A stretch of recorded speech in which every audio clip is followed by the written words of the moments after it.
우리 모든 영아부부터 청년부 이런 사람들을 다음 세대라고 얘기하고 싶어요. 그리고 이 다음 세대를 살리는 사람 중에 중요한 사람이 누구일까? 중요한 사람이 누구일까? 그 이제 조금 이따 얘기하겠지만 사실은 그것은 아버지와 같은 마음을 가진 사람. 그러니까 당연히 그 사람은 누가 가지고 있는 마음을, 아버지가 가지고 있는 마음을 가져야 될 것이고, 그리고 항상 아버지와 아들, 아버지와 딸과의 관계가 끊임없이 형성되어야 되겠다. 굉장히 중요하죠. 아버지의 마음을 갖는다는 게 얼마나 귀한 일인지. 사실은 오늘 본문에도 사도 바울이 디모데를 누구라고 얘기해요? 아들이라고 얘기하는데 그냥 아들이라고 하지 않고 어떤 아들? 믿음의 아들. 이 관계를 우리가 좀 풀어내면 오늘 굉장히 놀라운 일들이 이 밤에 일어나게 될 줄로 믿습니다. 그래서 한번 정리를 해봤어요. 사람의 공동체에서, 사람이 살고 있는 공동체에서 인간관계는 어떻게 형성되는지 이 바울의 인사 안에 살펴봤는데, 첫째는 스승과 제자가 있어요. 어떠세요? 스승과 제자는 많이 가르치는 거죠. 또 어른과 아이는 뭐예요? 일단 이것도 간격의 차이가 굉장히 많이 있습니다. 어른, 아이. 그러면 그 용어 자체가 아이는 절대로 어른과 같이 될 수 없다는 어떤 그 시간대, 시간차 뭐 이런 것들이 이 안에 많이 있어요. 또 신랑과 신부, 이거는 뭐예요? 다른 말로 말하면 부부과의 관계죠. 그러니까 우리가 살아가는 데 있어서 어른과 아이, 스승과 제자, 신랑과 신부, 이거는 부부라는 공동체에서 이루어지지만 사실은 아버지와 자녀와 남편과 아내의 관계를 우리가 한번 잘 생각해 보면 각기 다른 특징이 있는 것을 보게 됩니다. 사실 이것만 얘기해도 사실 얘기할 게 굉장히 많은데, 일단 관계 속에서 이런 관계가 있다는 사실을 놓치지 않아야 되겠고, 그 다음에 우리에게는, 또 사람들에게는 형제와 친구, 이런 관계들이 끊임없이 있습니다. 그러니까 물론 형제가 전혀 없어도 사촌, 팔촌, 오촌, 육촌 다 해보면 형제 다 있고, 아무리 사람이 친구가 없어도 한두 명은 친구가 다 있습니다. 그 다음에 교회에서는 목회자와 성도가 있어요. 회사에서는 사장과 직원이 있고요. 군대에서는 지휘관과 사병이 있고. 자, 그런 면에서 가장 가까운 인간관계는 뭐냐면 아버지와 누구와의 관계? 아들의 관계.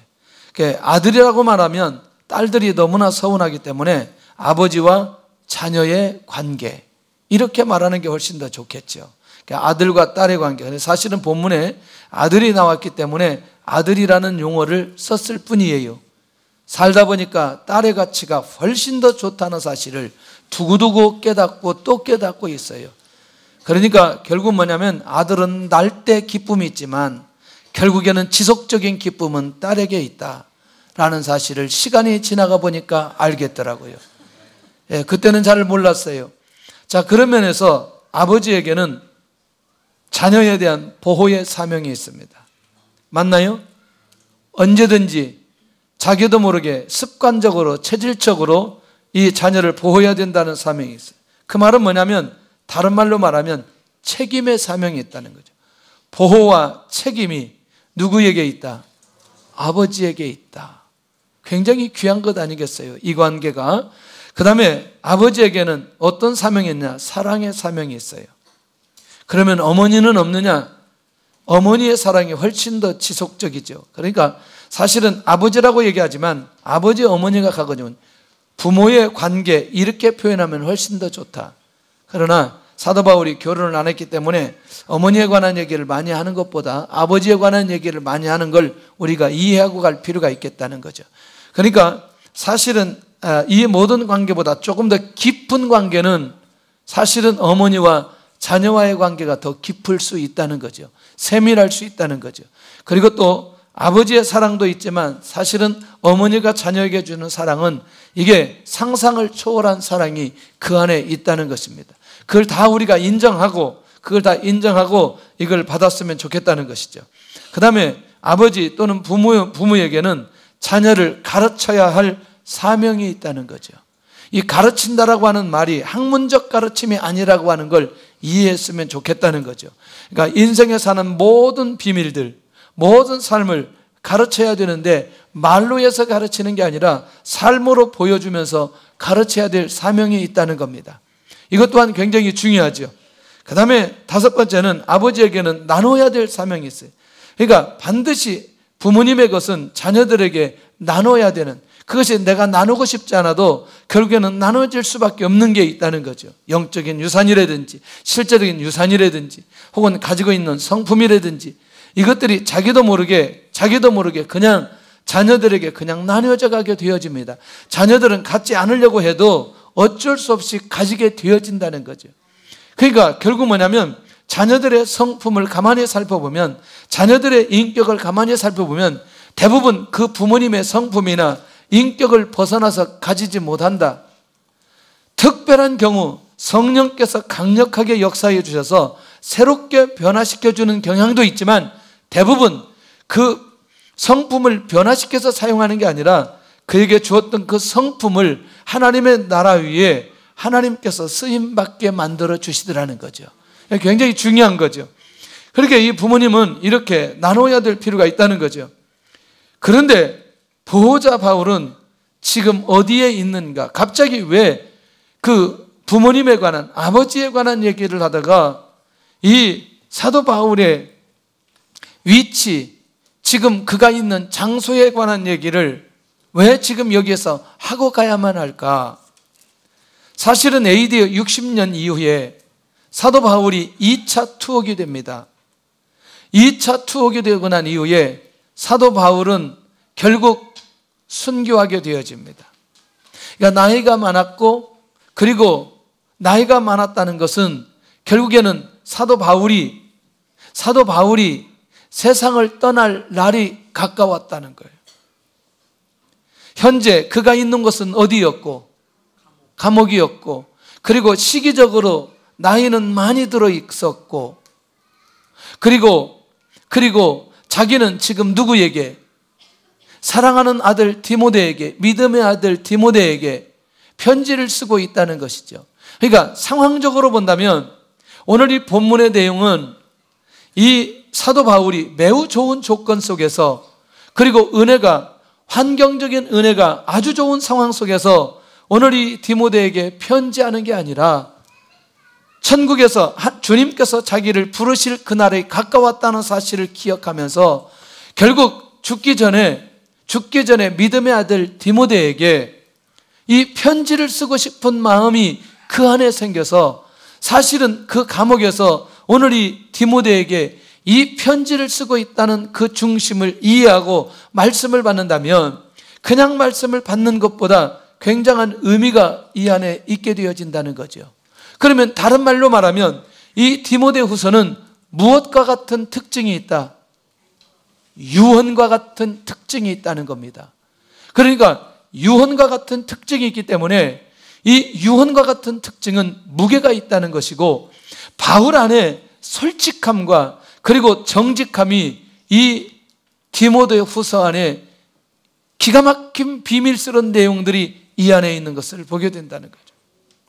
첫 번째가 뭐냐면 사랑하는 아들, 그 믿음의 아들 디모데에게 신앙 고백을 먼저 합니다.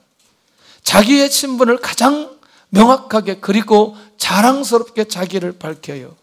예수 그리스도 안에는 생명의 약속이 있음을 고백하는데, 이 말을 우리말로 표현한다면 예수 그리스도 안에는 생명인데 그 생명이 뭐냐면 복음이라는 거죠. 그러니까 결국 복음이라고 하는 기쁜 소식인데, 그 기쁜 소식의 가장 핵심은 뭐냐면 예수님 믿으면 뭐 받는다? 구원받는다. 그러니까 예수 그리스도 안에 이 생명의 약속이 있다는 사실을 그가 소개하는데, 자 이제 우리가 이렇게 생각해야 돼요. 여러분 어떠세요? 지금 내가 어디에 있다? 감옥에 있다. 그리고 시기적으로 나의 죽을 날이 가까웠다. 그러면 보편적으로는 무슨 얘기부터 시작해야 되냐면 나는 지금 어디 감옥에서 몇 년 동안 몇 개월 동안 내가 복음 때문에 이런 어려움 속에 내가 여기 와 있다. 이 고백을 해야 된다는 거죠. 그런데 딱 1절 시작하는데 시작하는 첫 출발이 뭐냐면 예수 그리스도 안에 어떤 비밀이 그 안에 있는지를 고백하고 있다는 거죠. 그러니까 다시 시선이 안 모아지면 안 된다는 거죠. 여러분들 여기에서 시선이 안 모아지면 나중에 뒤쪽에 있는 얘기가 들려지지 않게 되어져요. 뭐냐면 지금 자기가 누구 때문에 여기 와 있어요? 예수님 때문에 와 있어요. 예. 십자가의 복음을 전하다가 감옥에 와 있어요. 그런데 나중에 뒤쪽에 가보면 조금 더 부끄럽지 않다라고 하는 그 말이 어디서부터 출발되냐면 예수 그리스도 안에 무엇이 있느냐에 대한 확신이 자기 안에 있기 때문에 자기가 지금 감옥에 있어도 감옥에 있는 상황을 어렵다고 표현하지 않는 결정적인 이유가 바로 여기에 있다는 거예요. 그런 면에서 우리는 이런 고백이 필요하다는 거죠. 내가 하나님의 일을 하다가 하나님 앞에 헌신하다가 내가 하나님 앞에 충성하다가 내가 내 자신도 모르게 고난과 환난 속에 있을 그 상황에 있을 때에도 내 자신이 신앙 고백을 분명하게 할 수 있는 그 사람은 절대로 상황적인 얘기하면서 결국 그 내 주변에 있는 사람들을 내가 말하는 그 상황을 가지고 어렵게 만들어내지 않고 그도 나처럼 누구에게 집중하게 만드느냐? 예수 그리스도에게 집중하게 만들도록 하기 위해서는 예수 그리스도를 향한 신앙 고백이 먼저 내 안에 고백되어져야 된다는 것이죠. 그러니 우리는 먼저 우리의 자녀들에게 신앙 고백, 내 안에 있는 신앙 고백을 어떤 상황 속에서도 고백할 수 있는 이 자세가 우리 안에 있어야 된다는 거죠. 자, 그러면서 두 번째는 사도 바울이 뭐라고 말하냐면 믿음의 아들에게 자기 자신의 신분을 밝힌다는 거죠. 그 신분을 밝히는 내용이 뭐냐면 그 예수 그리스도에 자기 자신이 뭐가 되었다? 사도가 되었다는 거죠. 자, 이해가 되나요? 이 말이 이해가 되나요? 그러니까 이건 사도 바울이 다분히 예수 그리스도 안에서의 자기 삶의 자세가 어떤 것인지를 명확하게 보여주신다. 자, 바울이 지금 뭔가 편지를 쓸 때는 목표가 있을까요? 없을까요? 있어요. 그리고 디모데를 누구만큼 잘할 수 있어요? 없어요? 바울 사도만큼 디모데를 잘하는 사람이 있지 않는다는 거예요. 그러니까 이제 조금씩 하다 보면 바울 사도가 디모데를 어느 정도 알고 있고 어느 정도 사랑하고 있고 어느 정도 그와의 관계를 유지하고 있는지를 살펴볼 필요가 있다는 거예요. 자, 엄마 아빠가 신앙 고백이 분명해요. 그리고 신앙 고백적 삶을 살아가요. 예수님 믿고 내가 하나님 앞에 헌신하고 그리고 내가 주님의 부르심을 받고 인도받는 이 부분이 조금도 후회함이 없고 조금도 그것 때문에 낙심이 되지 않고 그 순간순간마다 기쁨으로 그것을 극복해내는 부모님은 반드시 그 다음 세대에 그것을 바라보고 믿음으로 일어나는 사람이 있게 되어진다는 거예요. 이건 굉장히 중요한 거예요. 그러니까 이론적으로 자녀들에게 무엇을 윤리적으로 가르치는 그것보다 내 안에 있는 이 십자가의 복음과 그분 앞에서 내가 어떤 모습으로 서 있는지를 자기 자신 스스로 고백할 수 있는 사도 바울과 같은 이 자세가 우리 안에 깊이 있게 자리 잡아야 된다는 거예요. 할렐루야. 할렐루야. 나는 이게 정상적인 신앙생활이라고 생각합니다. 이해되나요? 예. 그러면 이렇게 말하면 어때요? 자, 제가 그래서 너무나 다행이라고 생각해요. 제가 자녀가 하나밖에 없어서 너무나 다행인데 결정적인 상황이 있었어요. 결혼할 시즌에 이런 거 있었어요. 뭐가 있었느냐? 어떤 사람을 선택해서 사람을 얘기할 때가 있었어요. 그게 누구였냐면 거시기였어요. 그랬더니 이 사람이 사역자가 아니었어요. 그런데 그가 하는 말이 뭐라고 말하냐면, 그래도 내가 사모가 되어야 되지 않겠냐, 그래도 내가 주의 일을 해야 되지 않겠나, 이 고백을 하고 사역자를 만났어요. 나는 정말 다행이라고 생각했고 너무너무 감사했어요. 뭐 어떤 형태로든지 사역을 하면서 이 아이에게 이런저런 상황들은 있었지만 그것을 자기 삶 속에 살아내도록 하는 데까지 가게 했다는 것은 하나님께서 주셨던 은혜이다, 이런 생각을 해보는 거죠. 할렐루야.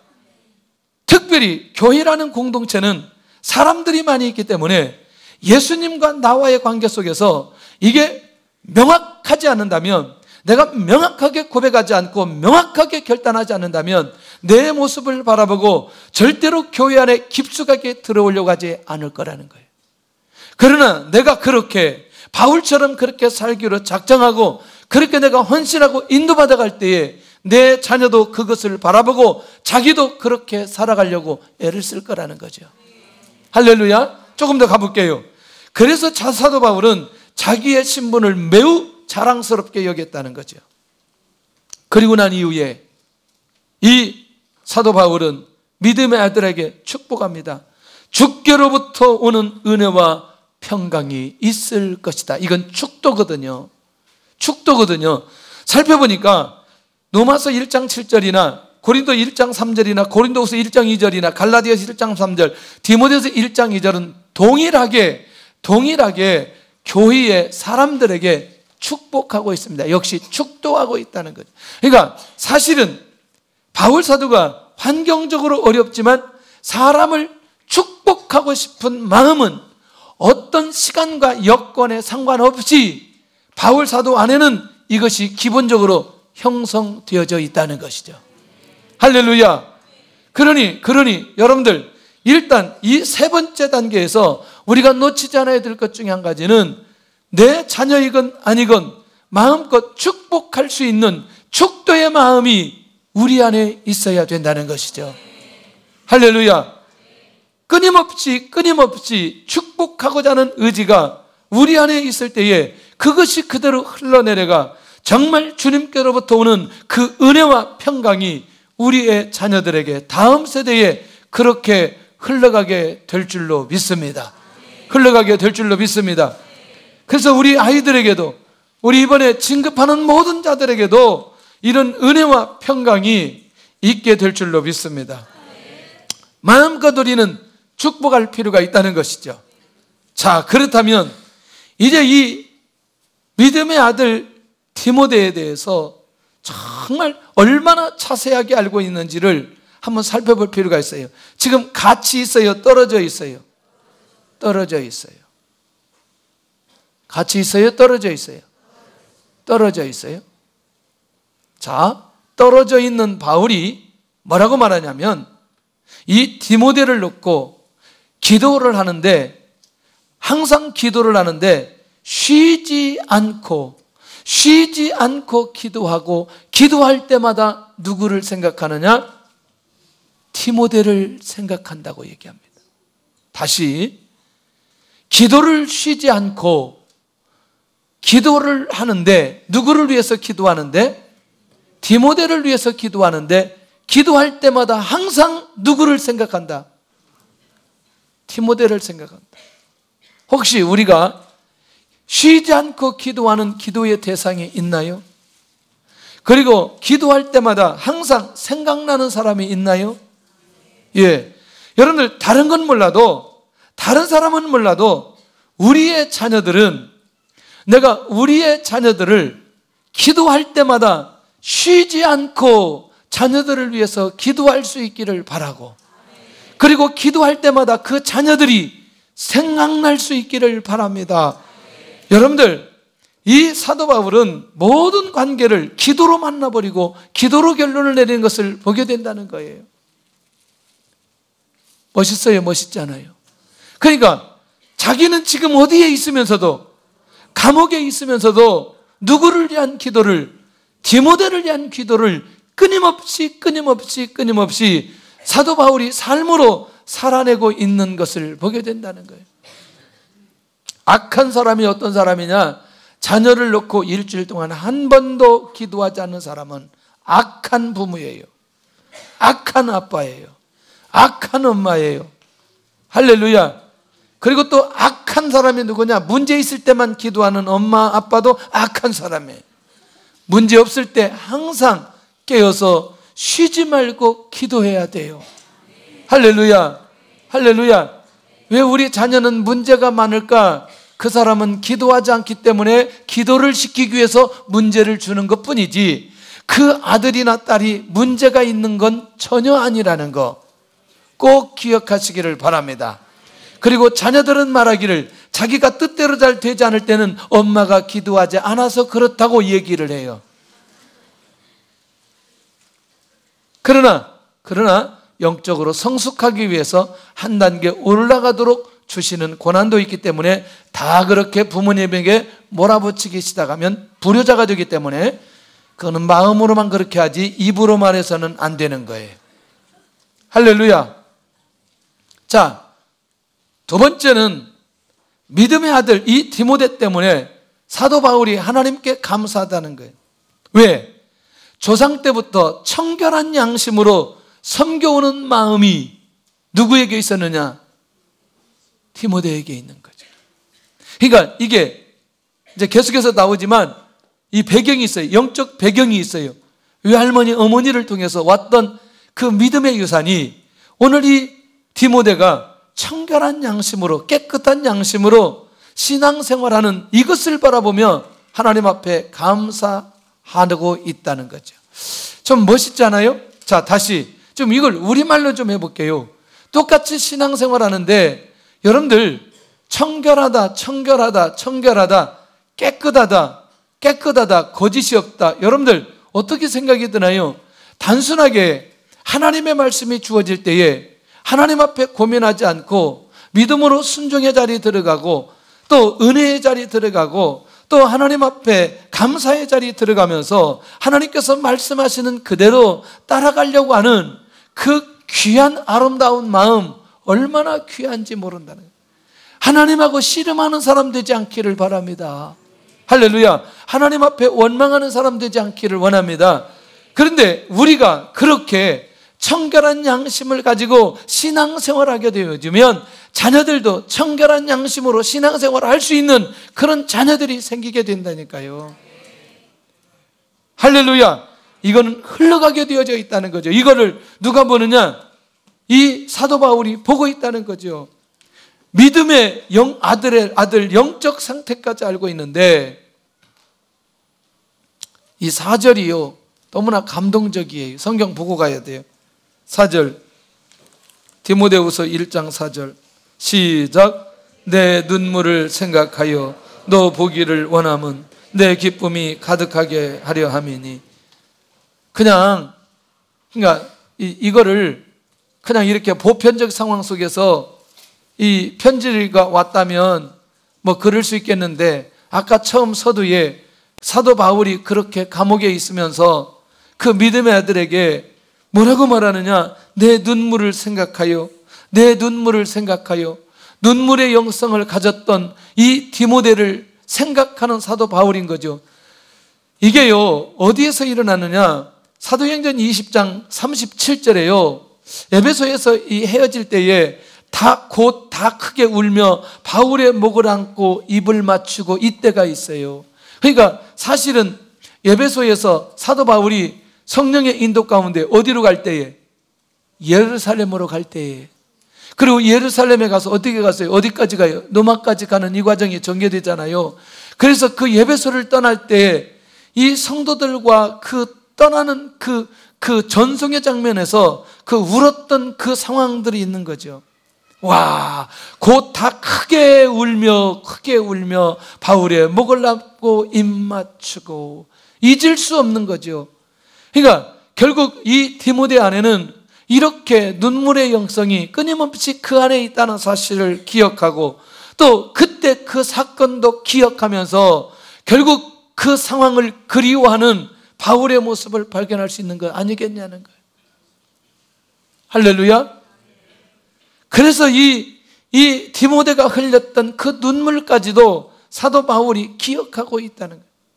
멋있어요? 멋있지 않아요? 멋있어요? 정말 멋있어요. 우리가 물론 신앙생활 하는데 우리 자녀들이나 우리 자신도 마찬가지지만 어느 때는 좀 이렇게 상승곡선을 타다가 어느 날 막 주저앉고 막 엉망진창이 되고 막 죄 가운데 있고 그럴 때에 그래도 그가 하나님 앞에 깨어서 헌신하고 기도하고 충성하고 이번 성탄절처럼 이렇게 2018년 성탄 이브를 하기 위해서 한 달 동안 애를 썼던 모습을 하나님께서 기억하시고 할렐루야.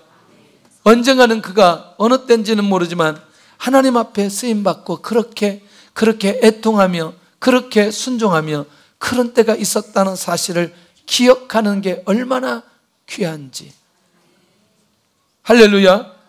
그러니 여러분들 디모데가 지금 완벽한 사람은 아니거든요.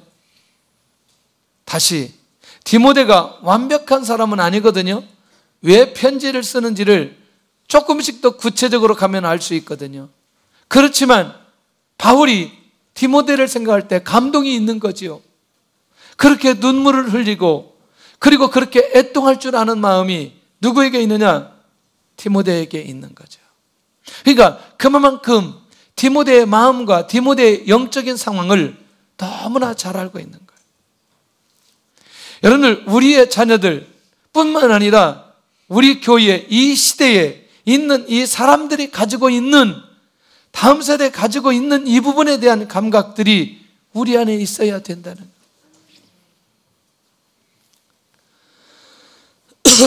할렐루야.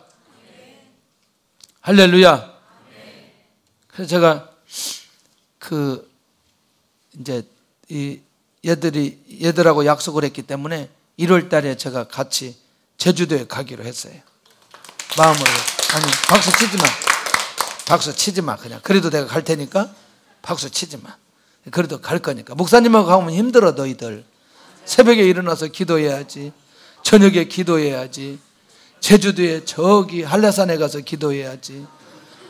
에? 섭지코제에 가서 기도해야지. 목사님하고 같이 하면 힘들어. 보통 힘든 게 아니야. 에? 오케이, 좋아요. 우리 애들이 이 정도. 그렇지만 기도는 살짝만 하려고 그래. 그래도 여기서 기도 많이 했기 때문에 가서 마음껏 풀어놓고. 할렐루야. 그 얘들하고 나하고 소통이 된다는 게 너무나 감사해. 그 나를 피하지 않는 사람은 죄가 없는 사람이에요. 나를 자꾸 피하려고 하는 사람은 죄가 많은 사람들이. 얘들은 나하고 같이 가도 자신이 있다는 거지. 할렐루야.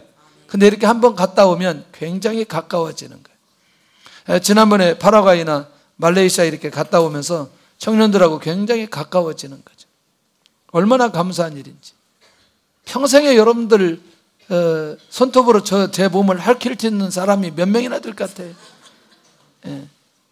내가 이제 작정했어요. 이제는 내가 수구할 때 옷을 입고 수구를 해야 되겠다. 내가 긁혀도 옷을 입고 긁히는 게 훨씬 낫지. 근데도 그게 하나 불편하거나 어렵지 않는 거죠. 할렐루야. 여러분들 우리의 자녀들이나 다음 세대에 대해서 그들의 영적인 상태가 저는요 매일 밤에 기도하면서 이렇게 경험하게 되는 거죠. 어떤 애는요 이게 체질이 돼가지고 금요일 날 제가 이제 여기 쫙 앉아가지고 안수기도 하잖아요. 저 졸졸 따라다니면서 안수기도 해달라는 거예요. 여기 가면 여기 따라오고 여기 가면 여기 따라오고 여기 하면 또 어떤 애는요 안수기도 한번 받으면 되는데 계속 갔다가 다시 와서 여기 서 있고 갔다 와가지고 다시 서 있고 한 5번을 받아. 5번을 갔다 와서 다시 서 있고. 근데요 이런 모습들이 귀한 거지 잘못된 건 아니잖아요. 어렸을 때부터 이런 영적인 상태를 유지할 수 있다는 건 저는 하나님의 주신 은혜라고 생각해요. 할렐루야. 이 아이들이 지금 이 밤에 여기 앉아서 그것도 하루도 아니고 1년 동안 2년 동안 몇 년 동안 이렇게 여기 앉아 있는다는 게 보통 은혜가 아니라는 거죠. 그러니까 하나님께서 뭔가 폭발시킬 때가 있을 거라는 거죠. 조금 더 기다려보면서 다음 단계로 한번 가봐야 됩니다. 그러면 믿음의 아들 디모데는 바울에게 어떤 의미인가? 바울에게 기쁨을 가득하게 하는 사람이다. 보세요. 너 보기를 원하는 내 기쁨이 가득하게 하려 함이니. 그러니까 바울 사도가 누구를 생각하면 기쁨이 있어요? 디모데를 생각하면 기쁨이 있는 거예요. 할렐루야. 진짜 저는 우리 아이들을 생각할 때 정말 기쁨이 있어요. 그래서 이번에 송구영신 예배 때는 유초등부 예배팀이 송구영신 예배 때 예배팀 하기로 했어요. 와, 얼마나 감사한지. 얘들이 얼마나 찬양을 은혜롭게 영성 있게 하는지. 우리 송구영신 예배 때 1년에 한 번이지만 이 유초등부가 같이 하면 좋겠다, 그런 생각이 들어요. 근데 거기에 또 하나 비밀이 있는 거 아세요? 이 아이들은 그날 밤에 나올 수밖에 없는 거죠. 왜냐하면 예배팀이기 때문에 집에 있을 수가 없는 거죠. 왜? 사명이 생겼어요. 맞아요? 예, 안 올 수 있는 가능성이 많이 있지만, 그러나 그런 애들은 어차피 다 오지만 그래도 확실하게 오게 만든다면 더 귀한 거 아닐까, 그런 생각 해보는 거죠. 여러분들, 이렇게 우리가 다음 세대의 아이들을 생각할 때마다 우리 안에 기쁨이 충만하다, 얼마나 감사한 일인지 몰라요. 이런 아이들이 자라나고 있다. 바울에게 있어서 디모데가 그런 존재라고 한다면 감옥에서 얼마나 많이 위로가 되겠냐는 거예요. 할렐루야. 자, 그런 면에서 우리의 모든 자녀들이 우리에게 기쁨을 가져다주는 그런 자녀들이 될 수 있기를 예수님의 이름으로 축원합니다. 할렐루야. 그런데 이 상황이 어떤 상황이냐면, 누가를 제외하고 나서는 사도 바울 곁에 다 떠나버린 상황에서 디모데에게 이 말을 하는 바울 사도의 마음과 심정이 어떤 것인지를 이해할 필요가 있다는 것이죠. 자, 조금 더 가보겠습니다. 다섯 번째는 그런 면에서 이렇게 된 디모데의 영적인 배경은 외조모 로이스와 어머니 유니게를 통한 거짓 없는 믿음의 유산이 흘러왔단 이것을 보고 있다는 것이죠. 얼마나 감사해요. 정말 여러분들 많은 재산을 물려주기 어려운 가정이라면 믿음의 유산을 마음껏 물려줄 수 있기를 바랍니다. 기도의 유산을 마음껏 물려줄 수 있기를 바랍니다. 영적인 유산을 마음껏 물려줄 수 있기를 바랍니다. 얼마나 감사합니다. 이거는요, 하나도 문제가 되지 않는다는 거예요. 이게 그렇게 힘들고도 어려운 게 아니라는 거예요.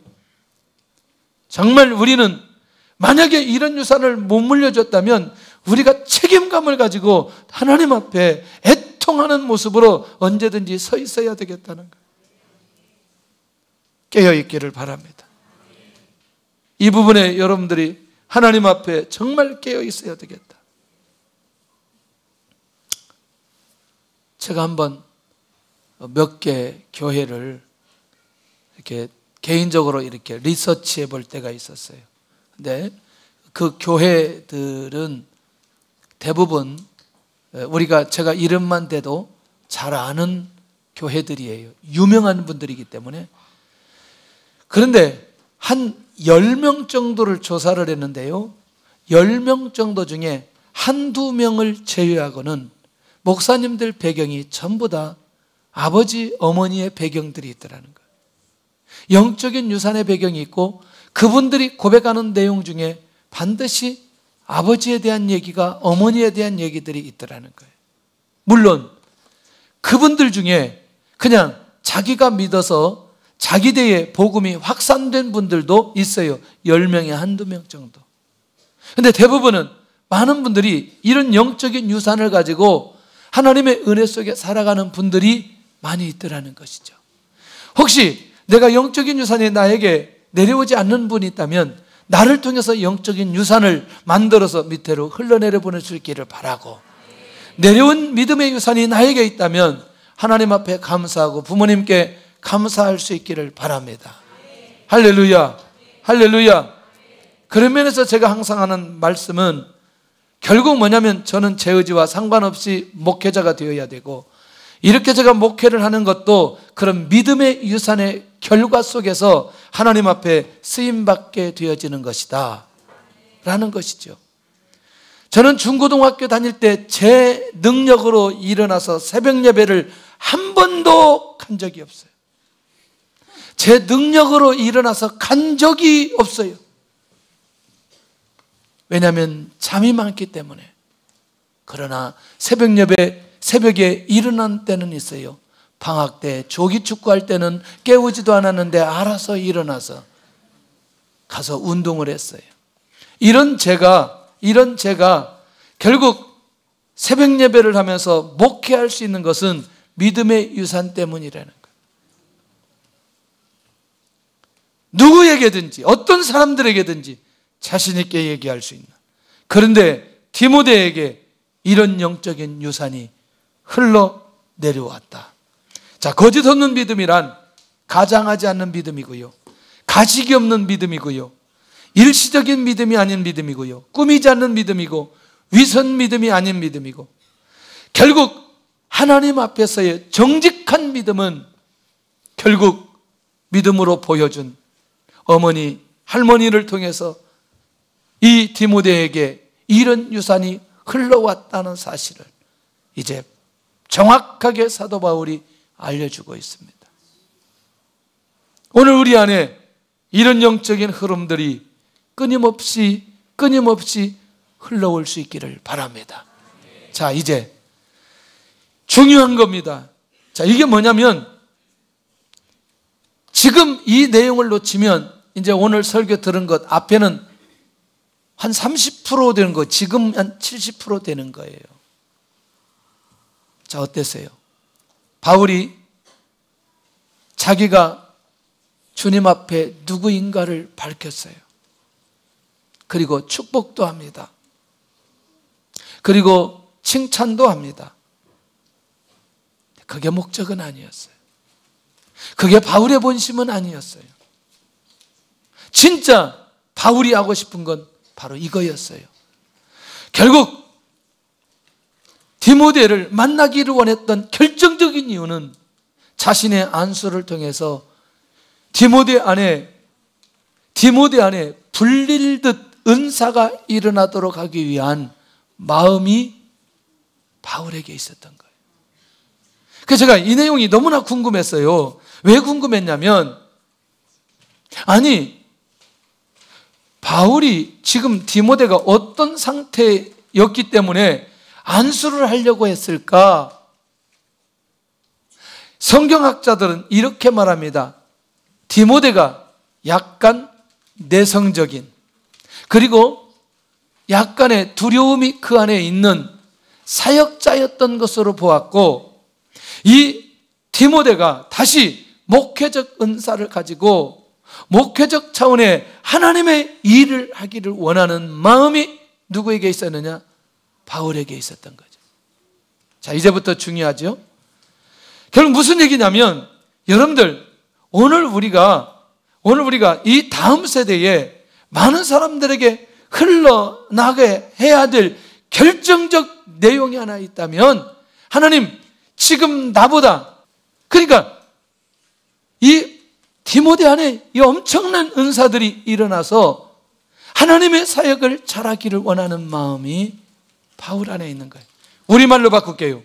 자, 우리가 이 아이들에게 기도하는 거죠. 그래서 꼭 안수라는 얘기는 아닙니다. 자, 다시 우리 다음 세대에 우리가 이들을 놓고 끊임없이 하나님 앞에 기도함으로 이들 안에 주셨던 은사들이 일어나 자기에게 주어진 영역 가운데 하나님의 뜻을 이루는 하나님의 사람으로 세워야 되는 사명이 바울처럼 우리에게도 있어야 된다는 거예요. 이게 중요하다는 거예요. 그들이 하나님 앞에 우리보다 더 훨씬 더 쓰임받을 수 있는 그런 기가 막힌 은사들이 있는데, 그런 은사들을 하나님 사용하여 주시옵소서, 이렇게 바울 같은 마음이 우리 안에 있어야 된다는 거예요. 그것이 지금 세상을 떠날 기약이 가까웠던 사도 바울이 오늘 사랑하는 믿음의 아들 디모데에게 하는 결정적인 내용이라는 거예요. 지금 이 말이 이해되죠? 지금 안수를 통해서 은사가 불릴들 일어나도록 하기 위한 그 마음이 어떤 건지, 하나님, 우리보다 이들이 하나님 앞에 놀라우게 쓰임받게 하여 주시옵소서. 그래서 우리 애들은 영어를 잘해야 돼요. 영어를 잘해야 돼요. 영어를. 목사님이 영어를 잘했으면 지금보다 훨씬 더 귀하게 써먹을 판인데, 아니, 그렇게 쓰임받을 텐데.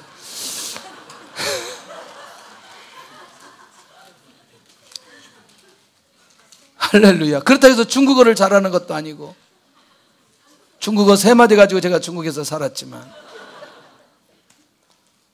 앞으로 가, 우측으로 가, 좌측으로 가, 3마디만 가면 택시 타고 가는 거죠. 그러나 언어를 조금 더 일찍이 했다면 정말 하나님 앞에 더 귀하게 쓰임받지 않았겠나. 어렸을 때 이런 언어를 좀 하면 좋겠다, 그런 마음이 굉장히 많아요. 그래서 우리 영아부나 유치부 요즘 영어 예배 나는 너무너무 감사해요. 이게 어떻게 이게 저절로 영어 예배가 살려가지고 요즘에 영어 예배에 얼마나 은혜가 임한지. 여러분들 정말 비밀이 많아요. 죄송하지만 어렸을 때 하지 않으면 기회 놓치면 안 된다는 거예요. 그거 해놓으면 하나님 앞에 어느 순간에 어떻게 쓰임받을지 모른다는 거예요. 죄송하지만 유대인들이 언어를 5개국어를 합니다. 그러니까 전 세계 이들은 가도 어디를 가도 어렵지 않아요. 왜? 뭐가 되니까? 언어가 되니까. 그래서 유대인들은 뭘 잘하냐? 관광을 잘해요. 여행을 잘한다는 거예요. 그러니까 어디 가든지 무엇을 만들어내는 일은 어렵지 않다는 거예요. 죄송하지만 세계 4분의 1이 중국 사람들이거든요. 여기 동남아시아 가보세요. 4분의 1은 그냥 사람 만나서 중국말 하면 그냥 통해요. 와, 영어하고 중국어만 돼도 웬만큼 다 풀어내더라고. 이런 언어의 은사들이 우리 아이들 안에 일어나야 될 필요가 있다는 거예요. 저는 정말 깜짝 놀랐어요. 뭐를 놀랐느냐? 초등학생인데 유학 보내는 부모님들이 있어요. 야, 정말 나는 대단하다. 왜 대단하느냐? 초등학생이면 엄마 아빠의 사랑을 받아야 되고 떨어뜨리면 안 되는 거예요. 그런데 언어 때문에 이 아이들을 조기에 유학을 보내서 언어를 하게 하는 부모님들 만날 때 제가 꼭 하는 말이 있어요. 너무너무 대단하다 이거. 어떻게 초등학교 때 그렇게 언어할 수 있도록 그렇게 할 수 있겠나? 오늘 우리 안에 있는 아이들이 이런 은사들이 일어나야 돼요. 이걸 볼 수 있어야 돼요. 부모님들이 봐야 되는 거예요. 할렐루야. 아멘을 좀 하시라니까 여기서 아멘을. 예? 두 번째가요, 디모데 성품에 관한 거. 진짜 나누고 싶은 거죠. 두려워하는 마음이 아니고 능력과 사랑과 절제하는 마음이다, 이 말이요. 아까 말씀드린 대로 사도 바울이 디모데를 바라볼 때 담대하게 하나님의 사역을 했으면 좋겠는데 그런 마음이 아니었기에 오늘 이 디모데로 하여금 그 마음 안에 무슨 마음이 있지 않도록, 두려운 마음이 있지 않도록, 부모님들은 자녀들이 무엇이 약한지를 알아야 된다는 거예요. 할렐루야.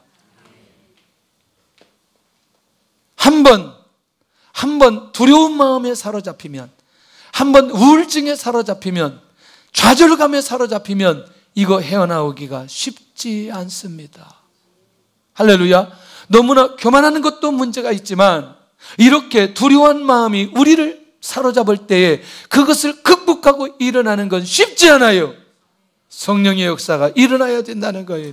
사도 바울은 이것을 알고 그 디모데에게 은사를 통해서 다시 안수를 통해서 그 은사가 풀릴들 일어나도록 하게 하는 목적이 무엇인지를 알아야 될 필요가 있다는 거예요. 자녀들이 무엇이 부족한지를, 어떤 것이 채워져야 될 것인가를 알아야 될 필요가 있어요. 할렐루야. 할렐루야. 진짜 알고 있나요? 우리의 자녀들이 다음 세대의 부족함이 무엇인지 알고 있나요? 이게 교회가 영적으로 성장해서 이런 부분들을 감당해야 될 필요가 있다고 생각합니다. 그래서 이렇게 구분해야 돼요. 얘는 아무래도 머리 가지고 안 되겠다, 언어로 가지고 안 되겠다, 그러면 얘는 몸으로 가야 돼요. 그러니까 학교에서 공부가 잘 안 되는 사람들은 머리로 가지 말고 몸으로 가야 돼요. 이런 애들은 사업을 해야 돼요. 그럼 훨씬 더 빠릅니다. 예. 왜냐하면 얘들은 인간관계가 좋기 때문에 공부하다 보면 인간관계가 별로 안 좋아요. 왜냐하면 시간이 많지 않아요. 관계하기 위해서. 시간이 많지 않아요. 관계하려면. 그런데 공부를 안 하는 애들은 관계를 너무나 잘할 수 있어요. 왜냐하면 시간이 많기 때문에 아무나 다 집적되고 관계할 수 있어요. 얘는 관계가 좋은 애이기 때문에 사업을 해야 돼요. 그러면 사업을 매우 잘할 수 있어요. 왜? 관계를 잘하기 때문에. 그러나 공부를, 하나님께서 지혜를 주신 사람들은 다른 쪽으로 하나님 앞에 그런 게 있잖아요. 무슨 의사나 변호사나 또 교수나 선생님이나 또 연구원이나 이런 부분으로 가서 하나님의 영광을 나타낼 필요가 있다는 거죠. 길이 다르다는 거죠. 이걸 볼 수 있어야 된다는 거죠. 이해되시죠? 무슨 말인지. 그러니까 우리의 자녀들이 무엇이 약하고 무엇이 강한지를 정확하게 보고 다음 세대에 이들이 쓰임받을 수 있도록 그렇게 해야 될 필요가 있다는 거예요. 이해되나요? 제 말이. 영적인 배경만 부모님이 제대로 되어진다면 놀라운 하나님의 역사가 일어나게 되는데, 아멘을 계속해서 약하게 하기 때문에 설교를 길게 가는 거예요. 지금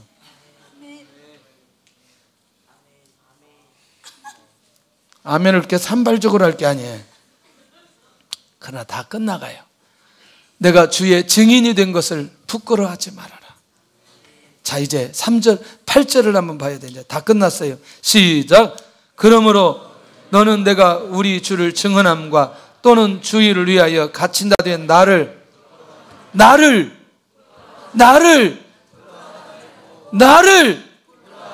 그러면 바울이 가지고 있는 마음은 부끄러워하지 않는 마음을 디모데가 갖는 순간부터 무엇으로부터 자유해진다? 두려움으로부터 자유해진다는 거예요. 이 말이 그냥 하는 말이 아니라는 거예요. 도덕적인 죄를 지어서 툭 튼 바울이 아니기 때문에 부끄러워하지 말아라. 그러면서 마지막에 하나님의 능력을 따라 복음과 함께 고난을 받으라. 가장 가치 있는 삶이 무엇인지를 디모데에게 호소하고 있다는 거예요. 복음과 함께 무엇을 받으라? 얼마나 멋있어요. 얼마나 멋있어요. 죽을 때 마음껏 축복할 수 있지만 진짜 축복받을 수 있는 길은 복음과 함께 고난을 받으라. 이것이 사도 바울이 믿음의 아들에게 선포하는 기가 막힌 메시지라는 거예요. 우리 자라나는 모든 세대들이 오늘 복음과 함께 고난을 받을 수 있을 정도까지 영성이라면 그건 끝나버리는 거죠. 할렐루야. 그것이 가장 축복된 길이고 그것이 가장 은혜로운 길이고 그게 가장 성공된 길이라는 사실을 놓치지 않아야 된다는 것. 하나님께서 이런 사람을 세워주십니다. 죽음 앞에선 바울의 사랑이 느껴지는가?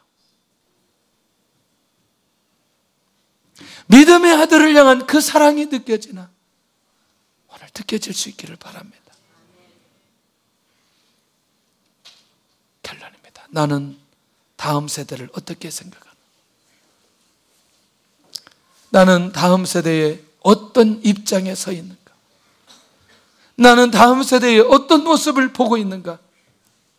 나는 다음 세대에 무엇을 말하고 싶은가? 할렐루야. 무엇을 말하고 싶은가? 나도 자신 있게 복음과 함께 고난을 받아라. 이렇게 말할 수 있는